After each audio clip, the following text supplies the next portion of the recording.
네, 친구들, 오늘부터 우리가 하루에 한 장씩 함께 나누고 은혜 받았으면 좋겠습니다. 우리 마태복음 1장을 오늘 함께 나눌 것인데요. 우리 먼저 친구들 마태복음 1장 다 읽고 왔나요?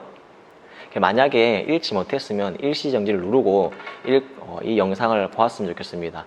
읽어야 이 영상이 더 유익하고 이해가 되는 시간이거든요. 우리 함께 읽고 우리 함께 하나님의 말씀을 나누도록 하겠습니다. 네, 마태복음 1장은 여러분 총 두 파트로 나눌 수가 있습니다. 첫 번째 파트는 마태복음 1장 1절에서 17절까지인데요. 이 부분은 예수 그리스도의 족보에 대해서 누가 누구를 낳고 이렇게 족보에 대해서 언급하고, 두 번째 파트에는 18절부터 25절까지인데요. 이 파트는 예수님의 수태고지라고 합니다. 무슨 말이냐? 예수님이 이 땅에 오셨음을 알리는 그런 내용들, 천사가 이야기하고 그리고 마리아가 임신하고 이런 모든 사건들을 가리켜 이렇게 기록한 것이 바로 두 번째 파트 부분입니다. 그렇다면 이 두 파트를 몇 가지만 우리 함께 묵상하고 또 적용하는 귀한 시간이 되었으면 좋겠습니다. 네, 첫 번째 파트에서 우리가 함께 살펴볼 것은요, 다윗과 아브라함의 자손 그리스도의 세계라라고 이렇게 시작하는데, 왜 다윗부터 기록되어 있을까요? 원래 아브라함이 더 선조지 않습니까? 그런데 다윗부터 이렇게 기록되어 있는 이유는 마태복음이 쓰여진 목적이 우리 지난 시간에 이렇게 함께 살펴보았는데, 예수님이 유대인의 왕으로 오신 것을 강조하기 위해서 마태복음이 기록되었다라고 우리는 살펴보았습니다. 그렇기 때문에 다윗은 왕이지 않습니까? 그래서 왕을 먼저 언급한 것은 예수님이 아브라함의 자손이기도 하지만 다윗의 자손, 정말 왕으로 이 땅에 오셨다라는 것을 강조하기 위해서 마태복음의 기자가 이렇게 기록하게 되었습니다. 그리고 다윗과 아브라함의 자손 그리스도의 세계라라고 하는데요. 이 세계라는 말은요, 헬라어로 게네시스라고도 합니다. 그런데 이 헬라어 게네시스라는 것이 창세기에도 비슷한 단어가 등장하는데, 바로 창세기를 영어로 제네시스라고 합니다. 게네시스는 마태복음에 등장하고 창세기는 제네시스라고 등장하는데, 이 비슷한 뜻을 가지고 있습니다. 바로 세계 그리고 족보라는 뜻을 가지고 있습니다.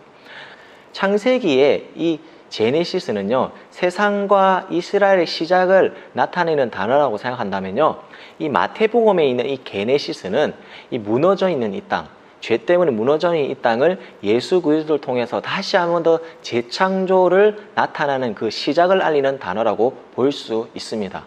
네, 이 족보에는요, 그리고 46명이 등장하는데요. 좋은 사람들만 기록되어 있는 것이 아니라 평판이 좋지 않은 라합과 다말, 이런 여인들도 기록되어 있습니다. 그리고 또 여인이 4명이나 기록되어 있습니다.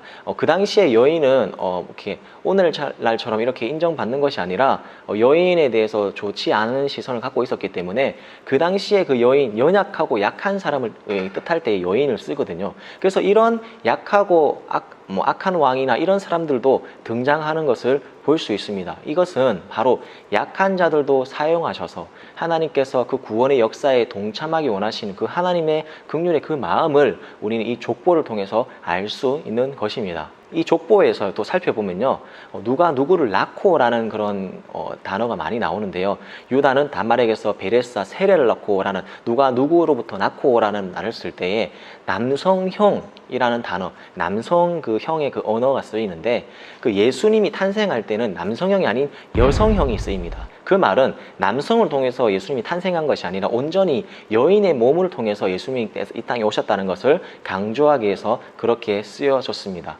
그리고 두 번째 파트인 18절에서 25절 살펴보면 여기서 정혼이라는 독특한 이스라엘 결혼 풍습이 나타나 있는데요. 오늘날 그 약혼과 그리고 결혼의 그 중간 형태를 띠고 있습니다. 그 정혼을 하게 되면 1년 이후에 결혼을 할 수 있고요. 1년 동안은 각자 떨어져서 살고 있어야 했습니다. 그리고 같이 만나서 사랑을 나눌 수도 없고 그리고 애정 표현도 할 수 없어서 항상 멀리서 이렇게 보고 있어야 되는데, 오늘 본문에 살펴보면 마리아가 임신을 하게 되었습니다. 그 당시에 만약에 아직 결혼도 안 했는데 정혼한 상태에서 여인이 임신을 하게 되면 돌로 쳐 죽이게 되었습니다. 그렇기 때문에 너무나 사랑했던 그 요셉은 마리아를 가만히 끊고자 하여서 그냥 마리아가 돌로 쳐 죽임을 당하지 않도록 그렇게 배려한 것으로 보입니다. 이것이 바로 이스라엘의 결혼 풍습입니다.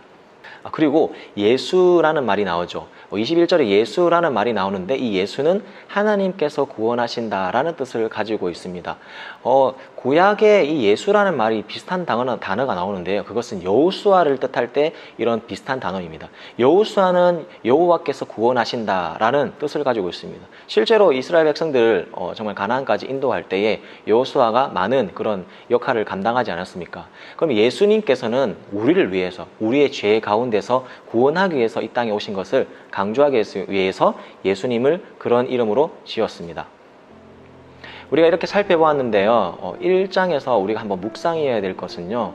정말 그 족보를 살펴봤을 때는 정말 좋은 사람, 이미지가 좋은 사람, 그 평판이 좋은 사람만 기록되어 있는 것이 아니라 평판이 나쁘거나 그리고 그 당시에 심지어 여인들, 그리고 악한 왕 이렇게 표현되어 있는 것은 정말 약한 자도 하나님께서 사용하시는 그 하나님을 이 시간 기억하였으면 좋겠습니다. 더 나아가서 약한 자를 사용할 뿐만 아니라 그 약한 자일지라도 정말 예수 그리스도를 믿기만 하면 그 구원자 대신 예수 그리스도를 믿기만 하면 그 하나님의 그 믿음의 족보의 안에 들어갈 수 있다는 사실을 우리가 마태복음 1장을 통해서 한번 고민하고 정말 묵상하고 감사하는 귀한 시간이 되었으면 좋겠습니다. 네, 오늘 마태복음 1장을 마쳤고요. 우리 내일은 마태복음 2장을 함께 나눌 텐데요. 마태복음 2장 함께 읽으시고 다음 영상을 시청하였으면 좋겠습니다. 오늘 하루도 행복한 하루 보내시기 바랍니다. 안녕.